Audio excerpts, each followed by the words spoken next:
Hello everyone, welcome back to our channel tuition classes. तो कैसी चल रही है आप सबकी बोर्ड्स की तैयारी? बढ़िया चल रही है। ओके, बढ़िया ही चलनी चाहिए क्योंकि टाइम आपके पास कम रह गया। सो आज स्टार्ट करते हैं आज का लेक्चर आपकी क्लास 10th की साइंस की बुक का चैप्टर नंबर 1, लाइफ प्रोसेस। ये आपका चैप्टर बायोलॉजी का चैप्टर है। तो बायोलॉजी का फर्स्ट चैप्टर आज हम इस वीडियो में करने वाले हैं। So let's start with our lecture और शुरू करते हैं। या तो स्टार्ट करते हैं हम अपना चैप्टर 6, लाइफ प्रोसेस। सो ये आपका बायोलॉजी का चैप्टर है। तो आप ज़्यादा बायोलॉजी तो वैसे भी इंटरेस्टिंग होती है, तो मैं आपको सब कुछ इजी वे में समझाने की पूरी कोशिश करूंगी कि आपको अच्छे से समझ में आ जाए। तो सबसे पहले हम चैप्टर का नाम की बात कर लेते हैं, विच इज लाइफ प्रोसेस। तो लाइफ प्रोसेस का मतलब क्या होता है? The basic process of life, including organization, metabolism, responsibility, moments, and reproduction. समझ रहे हो? In humans who represent the most complex form of life, there are additional requirements such as growth, differentiation, respiration, digestion, and excretion. अगर हमारी body में जो processes होते हैं, processes digestion, excretion, breathing जो हम करते हैं, ये सारे प्रोसेस ये लाइफ प्रोसेस बोले जाते हैं। ओके, तो हम ये चैप्टर स्टार्ट करते हैं अपना इसी के साथ। So how do we tell the difference between what is alive and what is not alive? If we see a dog running or a cow chewing cud or a man shouting loudly on the street, we know that these are the living beings. What in the dogs or a cow or the man asleep?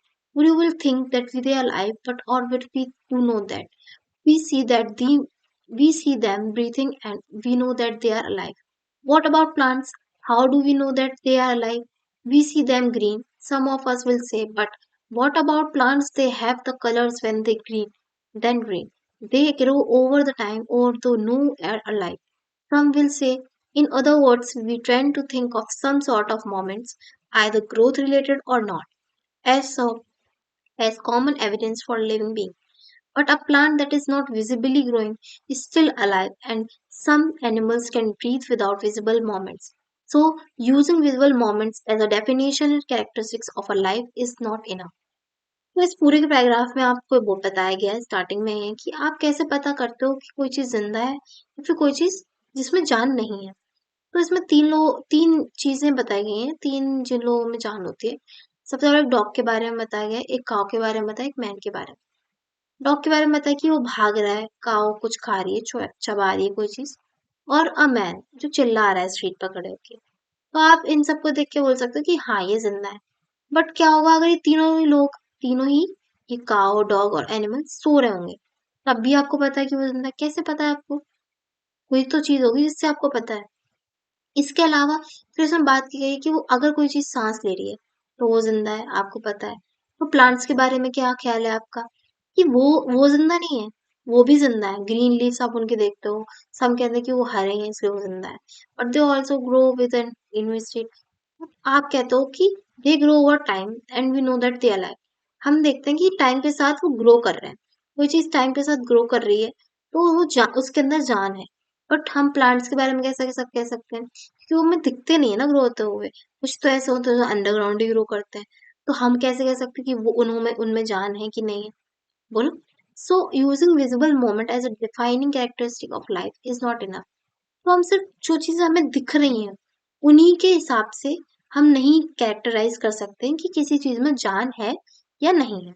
Okay, next पे आते हैं। Moments over very small scale will be invisible to be naked eyes. Movements of molecules. For example, is the invisible molecule movement necessary for life? If we ask the question to professional biologists, they will say yes. If in fact viruses do not show any molecular movement in them until they infect some cells, and that is partly why there is controversy about whether they are truly alive or not. इसमें आपको बताया कि moments को हम देखते हैं कि small scales पर भी हम लोग, बहुत कम स्केल पर जो मोमेंट्स होते हैं उनको वो इनविजिबल होते हैं जिनको हम अपनी नॉर्मल आईज से नहीं देख सकते हैं। तो तो क्या हम ये बोलेंगे कि उन मॉलिक्यूलर मोमेंट्स में जान नहीं है? उनकी लाइफ लाइफ के लिए, हमारी लाइफ के लिए ये सब बहुत इंपॉर्टेंट चीज है। मॉलिक्यूल से ही तो मिलके हम बने हुए हैं छोटे छोटे। हमारे अंदर और सबसे पहले क्या है, सेल है ना। सेल के अंदर बहुत सारे छोटे छोटे मॉलिक्यूल्स हैं, और वो चीजें हैं जिससे हम, जो हमें दिखाई भी नहीं देती लेकिन वो लाइफ के लिए जरूरी होती हैं। इसी तरह अगर आप किसी प्रोफेशनल बायोलॉजिस्ट से पूछोगे ना, तो वो यही बोलेगा कि यस, उनमें जान है। In fact viruses do not show any molecular movement. Viruses जो होते हैं वो कोई मूवमेंट नहीं शो करते हैं मॉलिक्यूलर, बट फिर भी जिंदा होते हैं। और किसी बॉडी के अंदर आ जाते हैं तो वो उसको खराब करना शुरू कर देते हैं। उनके अंदर तो कुछ ना कुछ होता ही होगा ना। फिर इसके ऊपर काफी सारी कंट्रोवर्सी भी आ जाती है कि वो जिंदा है या नहीं है। ठीक है, तो नेक्स्ट पे आता है, why are molecule moments needed for life? We have seen in earlier classes that living organisms are well organized structure. Why molecular moment needed for life? Molecular movement life के लिए क्यों जरूरी है? We have seen in earlier classes, हमने पहली classes में देखा है कि living organism are well organise structure. जो भी लिविंग ऑर्गेनिजम्स होते हैं वो वेल ऑर्गेनाइज स्ट्रक्चर होता है उनका। मतलब उनकी हाथ नाक आँख सब कुछ होगा, जैसा एक लिविंग ऑर्गेनिज्म है, जैसा वो जैसा उसको मतलब बनाया है प्रकृति ने, उसके अंदर वैसे वैसे स्ट्रक्चर्स होंगे और वेल ऑर्गेनाइज्ड होगा। दे कैन हैव टिश्यूज होंगे उनके अंदर। Tissues have cells have smaller components in them. Order nature of living structure is very likely to keep breaking down over time. Tissues होते हैं, टिश्यूज के अंदर सेल्स होते हैं, सेल्स के अंदर स्मॉल कॉम्पोनेंट्स होते हैं। ये सब जब होता है इसी तरीके से होता है, because of effect of environment के इफेक्ट की वजह से this organised ordered nature of living structure is very likely to keep breaking down over time. If order break down the organism will no longer be alive, so living creatures must keep repairing and maintaining their structure. इसी के साथ time के साथ साथ जो living creatures होते हैं खुद को रिपेयर करते रहते हैं और मेंटेन करते हैं अपने स्ट्रक्चर को। Since all these structures are made up of molecules, जितने भी स्ट्रक्चर हैं वो सब मॉलिक्यूल से मिलके बने। They must move molecules around all of them, उनके आसपास मॉलिक्यूल्स होना ही है, होंगे ही तभी होगा। ठीक है, what are the maintenance process in living organism? Let explore. तो एक मेंटेनेंस प्रोसेस होता है किसी लिविंग ऑर्गेनिज्म के अंदर, जैसे वो खुद को मेंटेन करता है, उसी को हम इस चैप्टर में पढ़ने वाले हैं। हम एक लिविंग ऑर्गेनिज्म है ना। ओके, तो आ जाते हैं आपका 6.1, व्हाट आर लाइफ प्रोसेस। तो लाइफ प्रोसेस क्या है? The maintenance function of living organism, वो फंक्शन जिसमें लिविंग ऑर्गेनिज्म अपने आप को मेंटेन करता है, मस्ट गो ऑन, वो बढ़ती है आगे, even when they are not doing anything particular. अगर कोई लिविंग ऑर्गेनिज्म कुछ कर भी ना रहा हो फिर भी वो होती ही है, वो प्रोसेसेस होती ही हैं। अगर ऐसा नहीं कि अ, उम, कोई इंसान मतलब कोई इंसान अगर बैठा हुआ है तो सांस लेना उसका हार्ट काम करना बंद कर देगा, ऐसा नहीं होता है। वो प्रोसेस होती हैं अपने आप। Even when we are just sitting in class, even if we are not just asleep, this maintenance job has to go on. The process which together perform this maintenance job are the life process. वो process जो साथ के साथ चलती रहती हैं और perform करती रहती हैं अपनी अपनी जॉब्स, वो होती है लाइफ प्रोसेस। ओके, समझ गए? सो नेक्स्ट पैराग्राफ पर आता है, since these maintenance process are needed to prevent damage and breakdown, energy is needed for them. This energy come from outside the body of the individual organism. So there must be a process to transfer a source of energy from outside the body of the organism, which we call food, to inside a process we commonly call nutrition.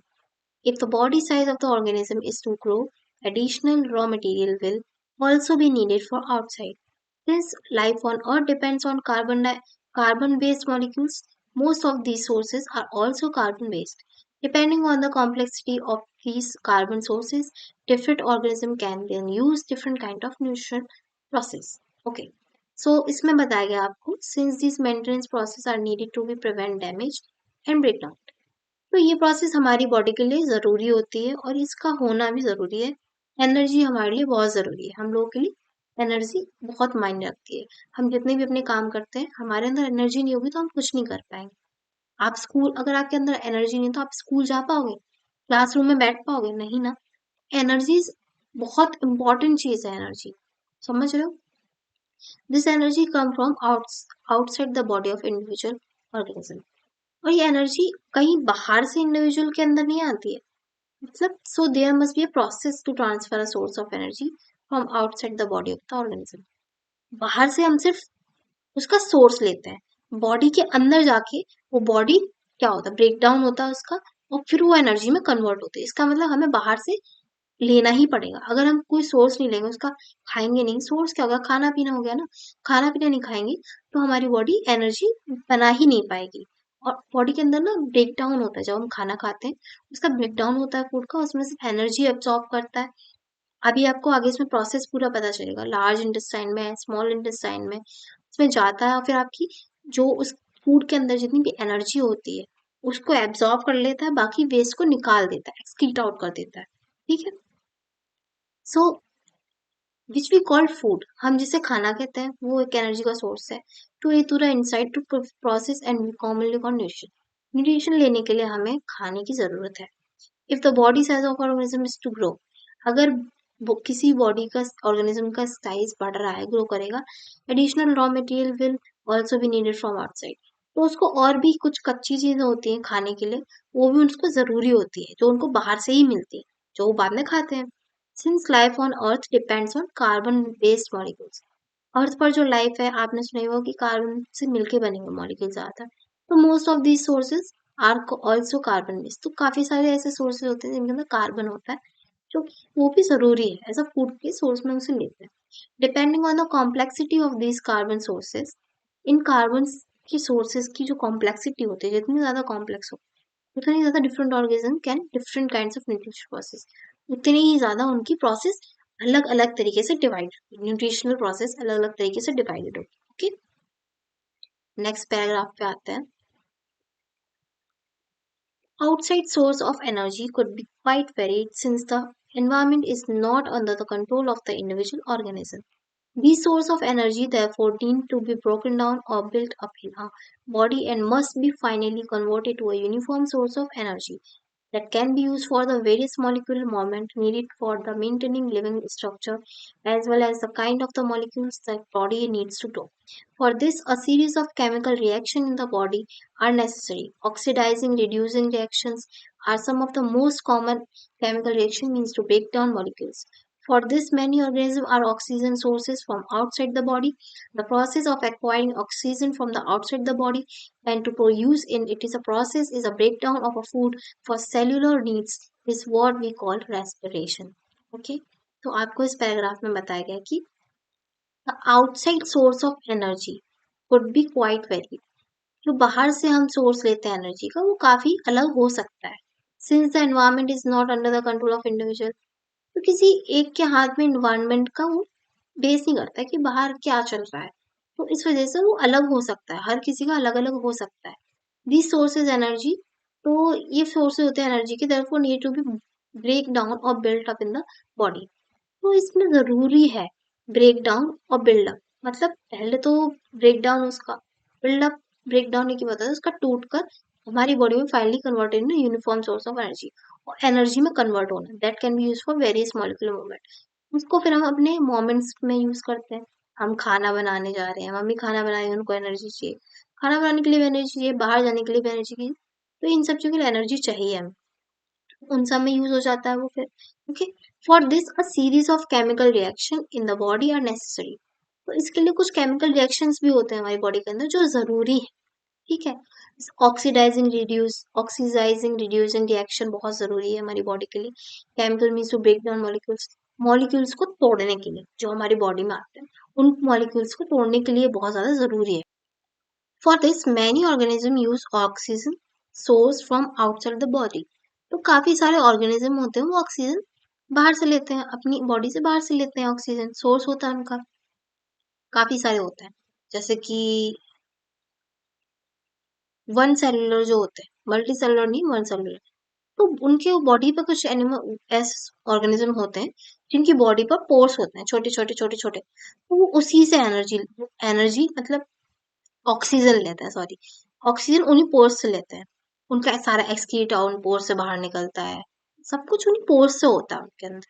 ठीक है, so and to be use in the process of break down of food for cellular needs, काफी सारी oxygen जरूरी है body के अंदर parts लेते हैं जिससे कि हमारे खाने का ब्रेक डाउन हो सके सेलुलर नीड्स में, which is called we call respiration. जो प्रोसेस होती है रेस्पिरेशन प्रोसेस होती है। ओके, रेस्पिरेशन प्रोसेस, सांस का लेना, ये respiration. In the case of single celled organism, single cell organism की बात कर रहे थे अभी। सिंगल सेल ऑर्गेनिज्म जिनके अंदर सिंगल सेल्ड होता है, सिर्फ एक ही सेल है उस वही ऑर्गेनिज्म, उन ऑर्गेनिज्म को आप सोच लो, देख भी नहीं पाओगे। ठीक है।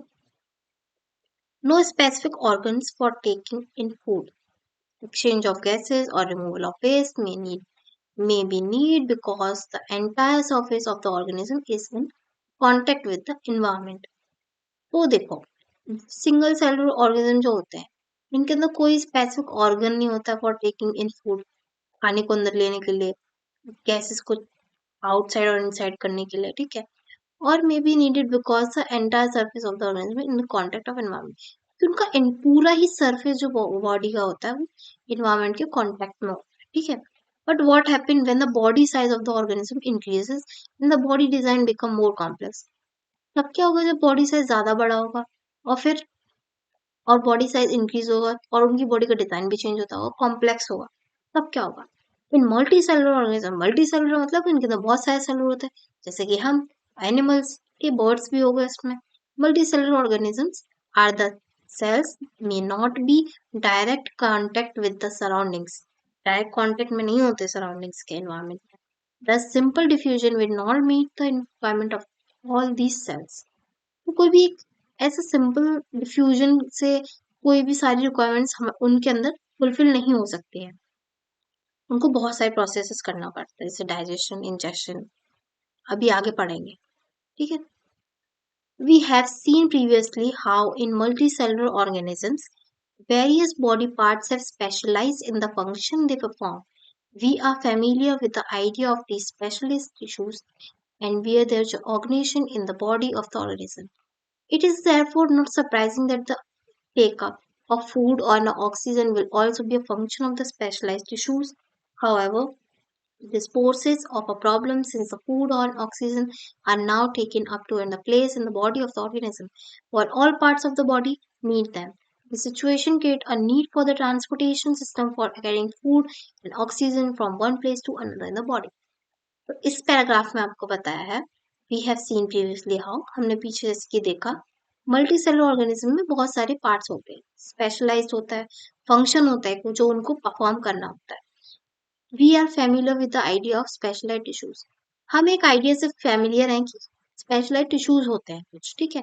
Which are there organisation in the body of the organism, एक ऑर्गेनाइजेशन बना लेते हैं किसी एक बॉडी ऑर्गेनिज्म के अंदर, मल्टी सेलुलर ऑर्गेनिज्म के। ठीक है। It is therefore not surprisingly that the take-up of food, of oxygen will also be function of specialized tissues। तो स्पेशलाइज्ड टिश्यूज जो होते हैं उनका फंक्शन होता है खाना लेना, ऑक्सीजन लेना, इन सबको प्रोसेस करना।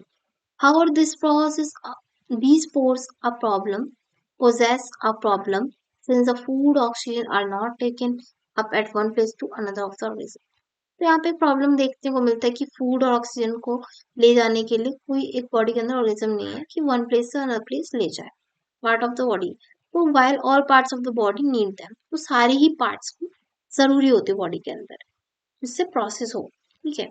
This situation create a need for transportation, इस सिचुएशन की वजह से एक ट्रांसपोर्टेशन सिस्टम की जरूरत पड़ने लगती है बॉडी के अंदर for carrying food and oxygen, जिससे हमारी पूरी बॉडी में फूड का जो एनर्जी मिले और ऑक्सीजन ही पूरी बॉडी में एक जगह से दूसरी जगह जा सके। ओके। उसके बाद when chemical reaction use the carbon source and the energy for energy generation, they create byproducts at that only useless for the cells of the body, but could even be harmful. These waste byproducts are therefore needed to be removed from the body and discarded out by the process of called excretion. Again, if the rules, if the basic rule of the body design a multicellular organism are followed, a specialized tissue for excretion will be developed, which means that the transportation system will need to transport waste away from cells to the excretory tissues. Let us consider these various processes essential to maintain life one by one. Okay? इसमें आपको बताया गया है when chemical reactions, जब chemical reactions use the carbon source, जब chemical reaction carbon sources को use करते हैं and the oxygen for energy generation, और ऑक्सीजन को एनर्जी जनरेशन के लिए दे क्रिएट बाय प्रोडक्ट, तो वो एक उससे उसके जो बनने के बाद एक बाय प्रोडक्ट बनता है। They are not only useless for the cells of body, जो कि बॉडी के सेल्स के लिए जरूरी नहीं होता है, but could even be harmful, और बहुत ज्यादा हार्मफुल हो सकता है। These waste byproduct are therefore needed to be removed from the body, और उनको बॉडी से निकालने की जरूरत पड़ जाती है, and discarded outside by a process of excretion। तो उस प्रोसेस से हम एक प्रोसेस से जिससे इसको बाहर करते हैं, वो होता है हमारा प्रोसेस एक्सक्रीशन। एक्सक्रीशन मतलब आप जो एक्सक्रीशन मतलब समझ लो, खुल के साइंस पढ़ रहे हो तो कोई वो नहीं है। एक्सक्रीशन का मतलब जो सुबह आप अपनी बॉडी से वेस्ट निकाल देते हो, वो एक्सक्रीशन प्रोसेस होता है। उसका एक प्रोसेस होता है पूरा, कि पहले स्मॉल इंटेस्टाइन में जाएगा, लार्ज में जाएगा, उसके बाद उसमें से सारा एनर्जी निकाल लिया जाएगा, फिर वो एक तरीके से वेस्ट हो जाएगा, उसको फिर वो आपकी एनएस की तरफ जाएगा, वहां से बाहर निकल जाएगा। Okay, again if the basic rule of for the body design in multi cellular organism are follow, multi cellular organism को काफी सारी चीजें फॉलो करनी पड़ती हैं। Specialised tissue for excretion will be develop, specialised tissue बनाया गया एक्सक्रीशन करने के लिए, ठीक है, which means that the transportation system will not transport waste. तो इसका मतलब ये नहीं है कि ट्रांसपोर्टेशन सिस्टम में हम वेस्ट के लिए कोई एक वो नहीं कर रखा। अभी from cells to excrete out tissue, उसके लिए एक अलग टिश्यू बना, एक टिश्यू से मिलके का एक ऑर्गन बनता है, ठीक है। इससे वो बहुत सारे सेल्स, देखो मैं आपको बताती हूँ, एक सेकेंड वेट। देखो यहाँ पे आपके, एक मिनट, हाँ ओके, देखो यहाँ पे आपके क्या है, छोटे छोटे सेल्स, ओके, सेल्स, और ये बहुत सारे सेल्स, ऐसे छोटे छोटे सेल्स मिलके, ये सेल और ये वाला सेल मिलके ऐसे करके बनाते हैं टिश्यू, ठीक है। उसके बाद ये बना टिश्यू, टिश्यू के बाद बहुत सारे टिश्यू मिले, जैसे टिश्यू मिला, एक हैंड का टिश्यू है आपका, एक ये बात, दूसरा आपका नेक का टिश्यू है जो कनेक्ट हो रहा है, ये टिश्यूज हो गए, ठीक है। काफी मतलब एग्जाम्पल टिश्यूज। उसके बाद ये बहुत सारे टिश्यूज, बहुत सारे टिश्यूज मिलके बनाते हैं आपका एक पूरा ऑर्गन, ठीक है। ये हो गए आपके सेल्स। सॉरी राइटिंग थोड़ी ठीक नहीं है, बट आप देख लेना। और ये हो गया आपका, बहुत सारे सेल्स मिलके क्या बना है, टिश्यू।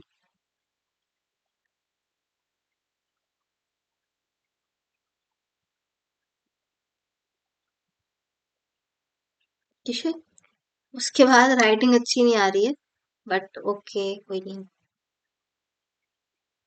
आपको समझ आ रहा है वो उतना काफी है आई थिंक। ये आपका होगा बहुत सारे टिश्यूज मिलके,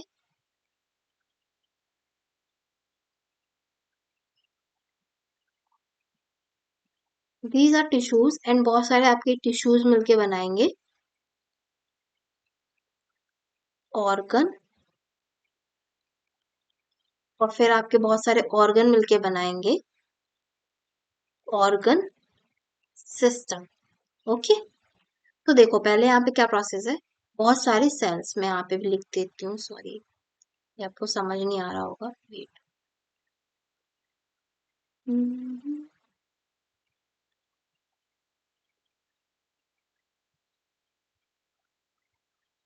ओके, बहुत सारे सेल्स मिलके बनाएंगे टिश्यूज, ओके। देखो अब यहाँ पे आप प्रोसेस देखो, बहुत सारे सेल्स मिलके बनाएंगे आपके टिश्यूज, ठीक है, और बहुत सारे टिश्यूज मिलके बनाएंगे आपके ऑर्गन, बहुत सारे ऑर्गन्स, बहुत सारे टिश्यूज मिल जाते हैं तो ऑर्गन बन जाता है, बहुत सारे ऑर्गन्स मिलके बनाते हैं आपका एक ऑर्गन सिस्टम। ये प्रोसेस होता है जो फॉलो किया जाता है, ओके। तो इस प्रोसेस के थ्रू हम लोग देखते हैं, ठीक है, कि बहुत सारे सेल्स बॉडी के अंदर, छोटे छोटे जो सेल्स होते हैं वो मिलके बनाते हैं, काफी मिल जाते हैं, जैसे कि बहुत सारे छोटे छोटे सेल्स हैं। तो आपके हाथ में बहुत सारे सेल्स हैं, ओके, ये आपका हैंड में, आप इसके हाथ में आपके बहुत सारे सेल्स हैं। ये सेल्स बहुत सारे इकट्ठे हुए एक टिश्यू बना, तो ये हैंड है एक से, इसके अंदर टिश्यू हो गए। ये टिश्यूज मतलब हैंड के टिश्यूज हैं ये, और सेल से मिलके टिश्यू बना हुआ है। तो बहुत सारे टिश्यूज मिल गए एक साथ, ये उंगली के, जो हमारे फिंगर्स है, सॉरी, फिंगर्स के टिश्यू, ये हमारी हथेली के टिश्यू, ये दोनों मिल गए, तो ये क्या बन गया, एक ऑर्गन बन गया, हैंड ऑर्गन बन गया, एक आपका हाथ बन गया। इसी तरह आपकी पूरी बॉडी के अंदर बहुत सारे सेल्स, टिश्यूज बनते हैं, टिश्यूज से ऑर्गन बनते हैं, और ऑर्गन से ऑर्गन सिस्टम में कन्वर्ट होता है। तो ये प्रोसेस आपका यहाँ पे रहता है। हाँ, तो आगे बढ़ते हैं, आपने ये चीज समझ लोगी, ये इंपॉर्टेंट चीज है, आप याद रखो, काम आएगी आपके आगे। ओके, तो अब आगे बढ़ते हैं, हम आ जाते हैं नेक्स्ट टॉपिक पे, आपका 6.2, विच इज न्यूट्रिशन। ठीक है, तो आज हम इस वीडियो में न्यूट्रिशन ही कवर कर पाएंगे, आई होप। वेट एक सेकेंड, ऑटोट्रॉफिक न्यूट्रिशन, और फिर ये आपका एक यहाँ पे रिएक्शन दिया गया है, केमिकल रिएक्शन, उसके बाद ये फ्लावर वाला पार्ट दिया है, और हेट्रोटील। ओके, तो ज्यादा हम इस वीडियो को लॉन्ग नहीं करेंगे, फिर आपको भी बोर लगने लगेगा। ओके, तो स्टार्ट करते हैं। न्यूट्रिशन, न्यूट्रिशन क्या होता है, क्या होता है न्यूट्रिशन, बताओ, आपको पता है? कमेंट में लिखो फटाफट से, चलो। न्यूट्रिशन, बिना बिना मेरी बात सुने पहले आप कमेंट में लिख दो न्यूट्रिशन। ओके, तो आप लिख दो, मैं बताती हूँ अब आप। Nutrition is a process of taking in food and converting it into energy and other virtual nutritions for life. Nutrition are the substances which provide energy and biomolecules necessary for carrying out the various body functions. Okay, तो nutrition एक process of food taking है, जो कि आपको एक खाना खाने के बाद आपकी खाना को जो आप खाते हो उसको एनर्जी में कन्वर्ट करता है। ओके, तो यहाँ पर ये पढ़ लेते हैं। When we walk or ride a bicycle, we are using our energy. Even when are not doing any apparent activity, energy is needed to maintain a state of order in the body. We also need material for outside the body order to grow, develop, synthesize protein and other substance need in the body. This source of energy are materials and that we eat. आप cycle चला रहे हो, ठीक है, आपको energy की जरूरत है, कोई भी एक्टिविटी करो एनर्जी की जरूरत है, बॉडी को मेंटेन करने के लिए भी एनर्जी की जरूरत है। आप भले ही पूरे दिन कुछ ना करो, बट आप खाना नहीं खाओगे तो आप बीमार हो जाओगे, आपकी बॉडी को वैसे भी एनर्जी की जरूरत पड़ती ही है।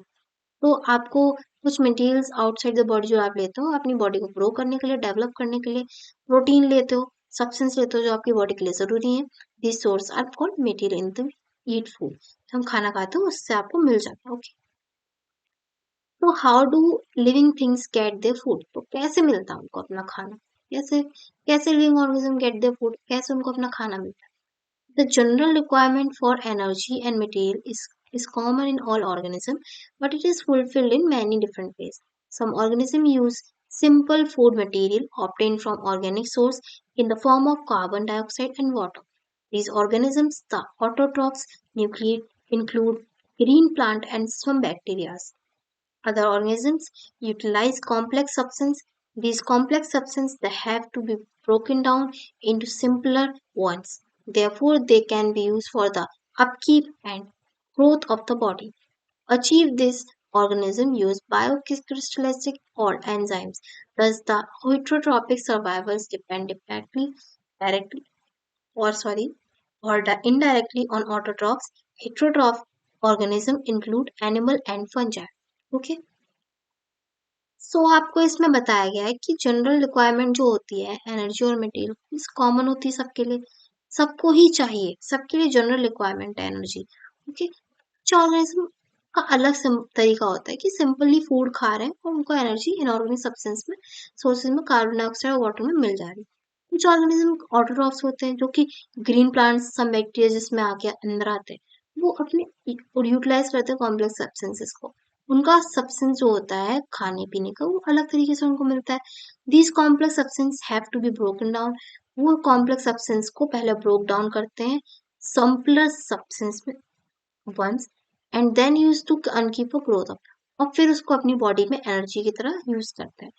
अचीव दिस ऑर्गेनिज्म यूज बायोक्रिस्टल्स और एंजाइम्स। इन सब इस प्रोसेस को करने के लिए ऑर्गेनिज्म को बायोक्रिस्टल्स चाहिए होता है। तो क्रिस्टल्स, तो क्रिस्टलिस्ट बायो कैटलिस्ट आपका एक प्रोसेस हो गया केमिकल रिएक्शन को एक तरीके से करने के लिए। तो उनको करने के लिए जो यूज करते हैं एंजाइम्स होते हैं, ठीक है, कॉल्ड, इसको कहते हैं enzymes. Thus the heterotroph's survival depends directly or indirectly on autotrophs। जो heterotrophs होते हैं हमारे, वो उनकी जो जान जीने का उनका जो होता है प्रॉपर डिपेंड करता है आपका डायरेक्टली और इनडायरेक्टली ऑटोट्रॉफ्स के ऊपर। ऑटोट्रॉफ्स अभी हम पढ़ेंगे कि क्या होता है। Heterotrophs organism include animal and fungi. Heterotrophs के अंदर आपके एनिमल और फंजी आ जाते हैं। ऑटोट्रॉफ्स वो होते हैं मोस्टली इसके अंदर आपके प्लांट्स आ जाते हैं। ओके, प्लांट्स आते हैं आपके ऑटोट्रॉफ्स के अंदर। तो हम आगे आगे जो टॉपिक है हमारा वो ऑटोट्रॉफी है। 6.2.1 okay, autotrophic nutrition. Autotrophic nutrition क्या होता है? Carbon and energy requirements of the autotrophic organism are fulfilled by photosynthesis। Carbon और एनर्जी की रिक्वायरमेंट को पूरा करने के लिए ऑटोट्रॉफिक ऑर्गेनिजम्स को एक प्रोसेस करना होता है जिससे होता है फोटोसिंथेसिस। ओके, फोटोसिंथेसिस तो आपने सुना ही होगा। फोटोसिंथेसिस आपने सुना ही होगा। फोटोसिंथेसिस मैं आपको इसकी यहाँ पे डेफिनेशन दे देती हूँ। वेट, सो आपको यहाँ पे दी गई है। So it is a process by which autotrophs takes in substance from the outside body and convert them into stored form of energy।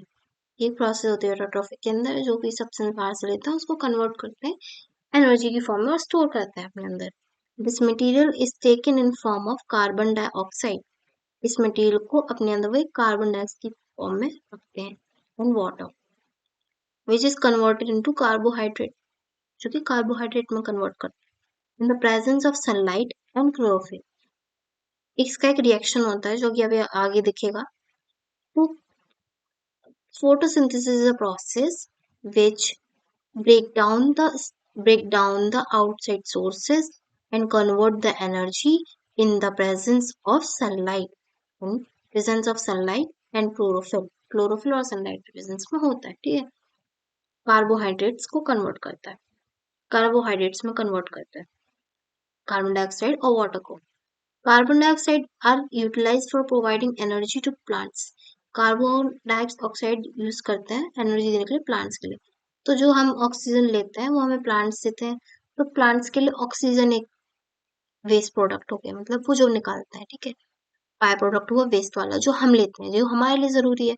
और हम जो बाय प्रोडक्ट निकालते हैं, जो हमारा वेस्ट हो जाता है, हम लोग कार्बन डाइऑक्साइड छोड़ते हैं, तो वो प्लांट्स लेते हैं, ठीक है। तो ये एक तरीके से इंटरडिपेंडेंट ही है कि हम अगर उनसे ले रहे हैं तो हम उनको दे भी रहे हैं, ठीक है, carbon dioxide.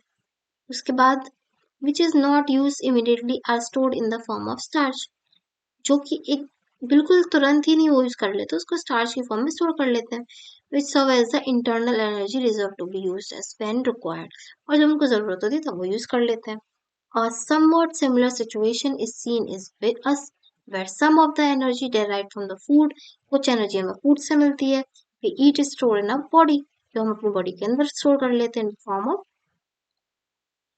in the form of glycerine, okay, glycerine. उसके बाद आगे बढ़ते हैं, ये आपका रिएक्शन देखो, 6CO2 देख रहे हो, 6CO2 मतलब 6CO2 मतलब क्या है? 6CO2 मतलब हो गया, वेट, 6CO2 मतलब हो गया यहाँ पे आपका 6CO2, 6 molecule of carbon dioxide, ठीक है, plus 12H2O, 12 molecule of hydrogen in the form of sunlight and chlorophyll. तो क्या प्रोडक्ट बना? 6 कार्बन के 6 मॉलिक्यूल, H12 हाइड्रोजन के 12 मॉलिक्यूल्स, O6 ऑक्सीजन के 6 molecule plus 6O2 plus 6H2O। ये रिएक्शन आपकी सबसे इंपॉर्टेंट रिएक्शन है, ठीक है, ये रिएक्शन बहुत ज्यादा इंपॉर्टेंट है आपके लिए। ये रिएक्शन आप इस रिएक्शन को अच्छी तरीके से याद कर लो, आपके एग्जाम में आएगी ही आएगी।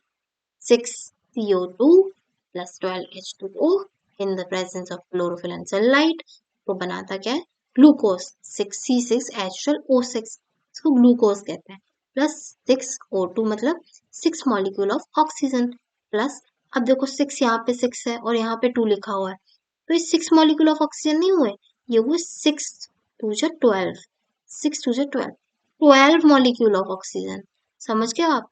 जैसे यहाँ पे 6 लिखा है 6CO2, तो 6 molecule of carbon and O2, तो 6 और ये हो गया आपका कितना, 6 और 2 12 मॉलिक्यूल्स हो गए। इसी तरह यहाँ पे हाइड्रोजन लिखा है, तो इसी तरह यहाँ पे भी है और इसी तरह यहाँ पे भी है, समझ रहे हो, ऐसे होता है। फिर आगे बढ़ते हैं हम, एक सेकेंड, ओके चलो आगे बढ़ते हैं। Let us now see what actually happened during the process of photosynthesis. The following events occur during the process. अब देखते हैं photosynthesis process कैसे होता है, बहुत इंटरेस्टिंग है, अच्छे से बैठ जाओ, 2 मिनट का टाइम लगेगा मुश्किल से, आप सब कुछ समझ जाओगे, बहुत इंटरेस्टिंग लगेगा आप। Absorption of light energy by chlorophyll, chlorophyll से लाइट को करा उसने एब्जॉर्ब, ठीक है, ये पत्ता है, ठीक है, इसने क्लोरोफिल इसके अंदर प्रेजेंट है, इसने अब लाइट को एब्जॉर्ब कर लिया फटाफट। उसके बाद सेकंड पॉइंट पे आते हैं, conversion of light energy chemical energy.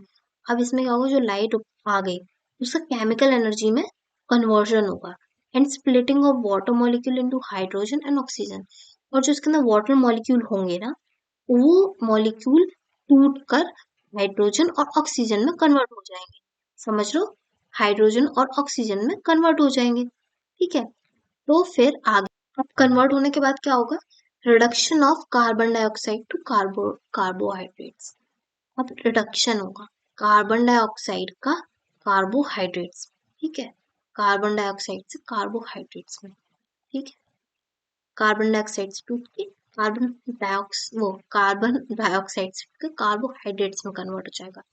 These steps need to take place one after that the other immediately. For example, desert plant take up carbon dioxide at night. रात में लेते हैं जो डेजर्ट में plants होते हैं कार्बन डाइऑक्साइड रात में, and prepare an intimate which is acted upon by the energy absorb by the chlorophyll during the day. तो दिन में यूज करते हैं क्लोरोफिल की प्रेजेंस में, जो डे के टाइम उनको एनर्जी प्रोवाइड करने लगता है फिर उसको, ठीक है।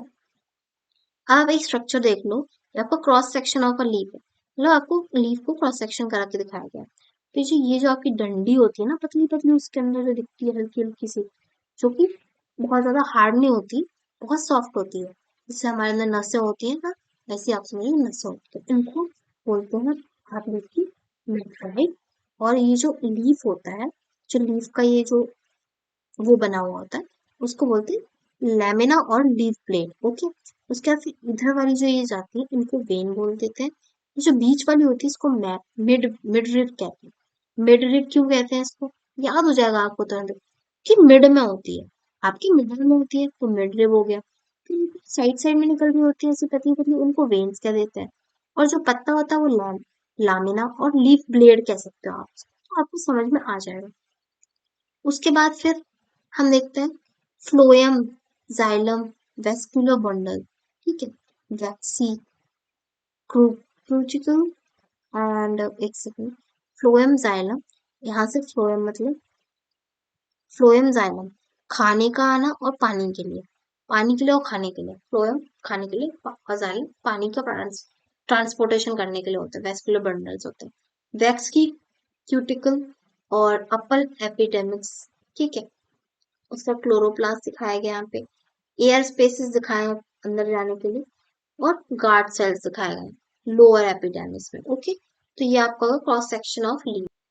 अब यहाँ पे आपको एक एक्टिविटी दी है, तो आप इसको पढ़ के एक्टिविटी को कर लेना, ओके। हम इसमें एक्टिविटी में इतना टाइम वेस्ट नहीं कर सकते क्योंकि हमें चैप्टर कवर करना है, तो आप ये एक्टिविटी पढ़ो और खुद से करो, फिर आपको कुछ लगता है इसमें तो अगर आप कमेंट में बता देना, मैं आपकी हेल्प कर दूंगी, okay.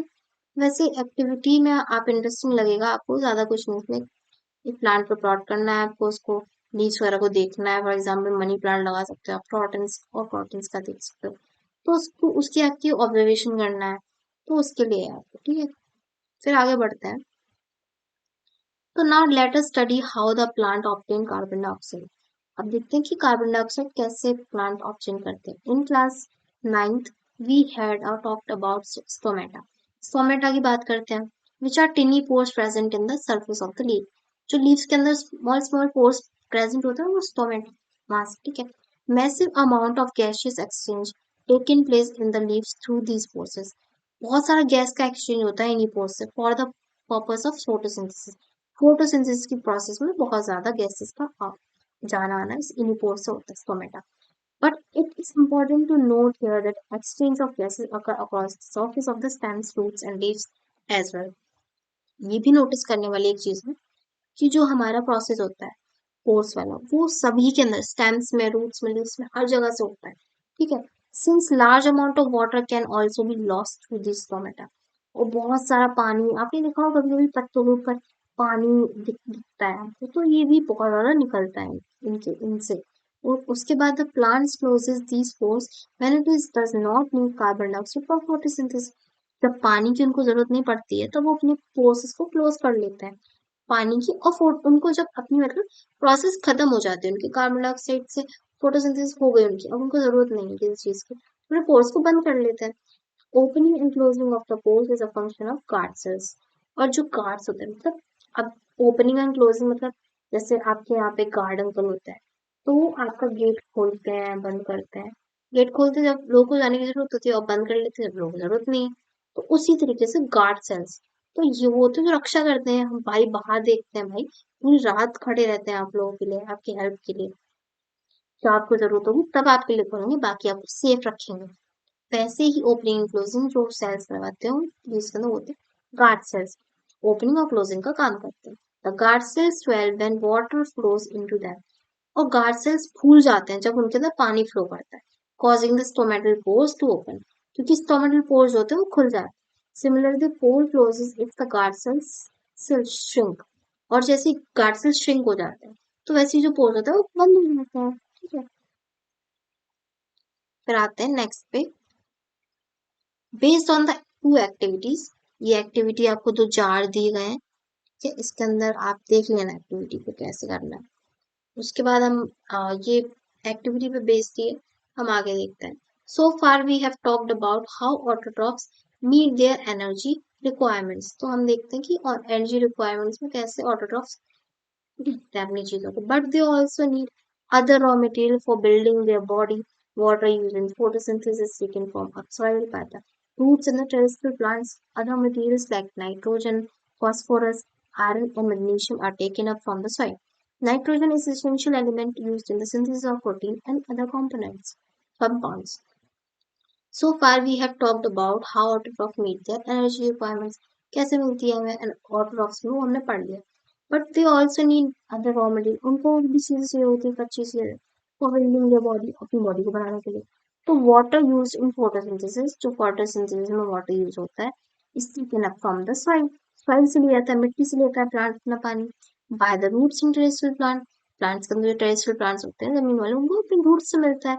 Other material like nitrogen phosphorus iron magnesium are taken up from वो भी सॉइल से मिलते हैं इनको ये nitrogen phosphorus magnesium. Nitrogen is essential element. Nitrogen सबसे ज्यादा जरूरी है इनके लिए in synthesis of protein and other compound और प्रोटीन फॉर्म करने के लिए सिंथेसिस करने के लिए. अब this is a taken up from the form of inorganic nitrates और नाइट्रेट्स और it is taken up as a organic compound which have been prepared by bacteria from और एटमोस्फेरिक नाइट्रोजन, ठीक है. एटमोस्फेरिक नाइट्रोजन से आपको bacteria के बारे में प्रिपेयर करते हैं वो अपना कंपोनेंट्स, ठीक है. तो यहाँ पे आपका ऑटोट्रॉफिक वाला जो पार्ट है वहां तक कंप्लीट हो गया है. फिर नेक्स्ट में हम आपका देखते हैं हेट्रोट्रॉफिक न्यूट्रिशन.